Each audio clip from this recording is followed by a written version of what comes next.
Hey friendo, Steve here. And Larson. You know, to succeed in life, first you must fail. Yeah, right? And that's especially untrue in the video game console business, where failure leads to millions upon millions of dollars lost and humiliation for all involved. That's right, so here you go. Here's your top 10 failed consoles of all time. Try not to shed a tear for these poor bastards, these losers of industry. You know, I think this whole new intro thing might be a fail. bit of a failure. Yeah.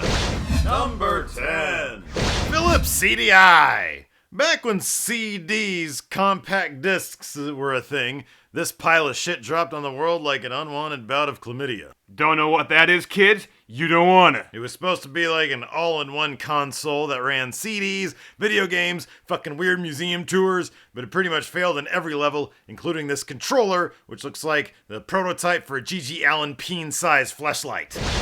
Number 9. Atari 5200. Kind of makes sense that the hugely popular 2600 would beget double the console, but unfortunately, for a few reasons, it begat a big pile of nothing called the 5200. It was only around for 2 years before it was canceled. Its failure largely blamed on the fact that it wasn't up to snuff against its main competitor, the Intellivision, and that it wasn't backwards compatible with all those 2600 games still in living rooms everywhere. Atari actually dropped to 7800 not long after, to some middling success, but in the end, those Italian plumbers stole the console spotlight for good.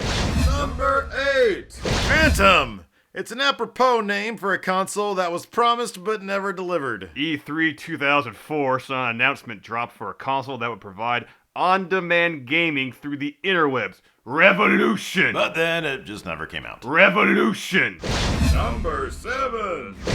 Sega Saturn. Hey Larson, what day comes after Friday? Sega Saturn Day. Wrong, dipshit, it's Saturday, no matter what Sega will have you believe. Anyways, the Saturn was kind of a pain in the ass to develop games for, thanks to its complicated motherboard. And only 2 years after its release, Sega started publicly talking about their next console, essentially making the Saturn a lame duck in the eyes of the public, and more importantly, developers. Little did Sega know their days as a console maker were but a dream away. The Dreamcast, right? Shut up, we're getting to that. Number 6. Nintendo Virtual Boy. I stuck my head in one of these once. It was fucking dumb. And you kind of have to applaud Nintendo for trying something new. No, I don't. And the Virtual Boy kind of could be the predecessor to the 3DS. Which is also dumb. And it does have kind of a cult status with homebrew community forums. Which is a pack of idiots. So yeah, kind of dumb. Number 5. Neo Geo. I remember wanting one of these, and then realizing that I had to be rich as fucking shit to buy one. I know. The price tag on this thing, 650 bones, which is like $3 million in 2012 money, was ridiculous. It had a good game lineup, though. Yeah, it did. And the arcade version lasted a super long time, so, you know, it still gets quarters, I suppose. Number 4. 3DO! Panasonic's entry into the gaming console market was wrong-headed in so many ways. It was super expensive and hit the market at exactly the wrong time. Right at the end of the 4th gen, and right before the huge 5th generation. Couple that with limited third-party support, and you have a recipe for a big old pile of trash in a box. Number 3. Atari Jaguar. Atari's console death rattle came in the form of the Jaguar, which was pretty impressive technically, but like a lot of consoles on this list, it lacked passion. The controllers were criticized for being a bit too complex, and the system had limited third-party support. Who is this third party everyone keeps having problems with? Why do they get to decide who gets cool games and who doesn't? It's actually kind of, it's like a catch-all. I know what it means, you son of a bitch! Number 2.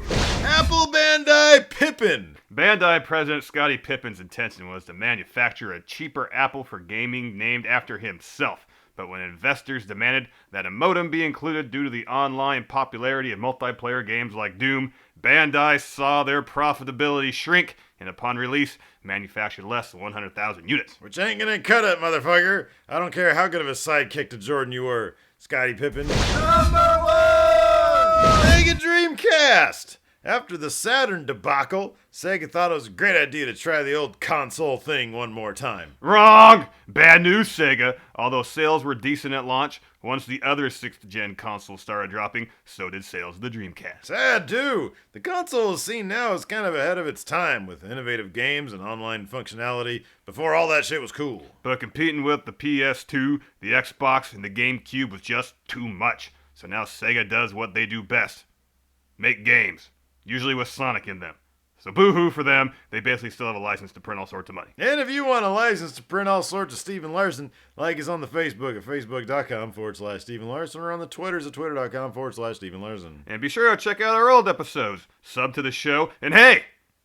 Yeah. And now we have a third 10 for the win every week on the ETC channel, where we count down top 10 pop culture shit like movies, TV, and stuff. Yeah, we're trying our damnedest to make sure it doesn't go the way of the Bandai Scottie Pippen. So sub to ETC, because that's the only way you're going to get info on 10 for the win. Make it a Hall of Famer. It's that time of year again. Join us for the 2012's Inside Gaming Awards on December 8th. It all goes down at 3:30 p.m. Pacific Standard Time only on machinimalive.com. And don't forget to cast your vote for this year's Gamer's Choice Award.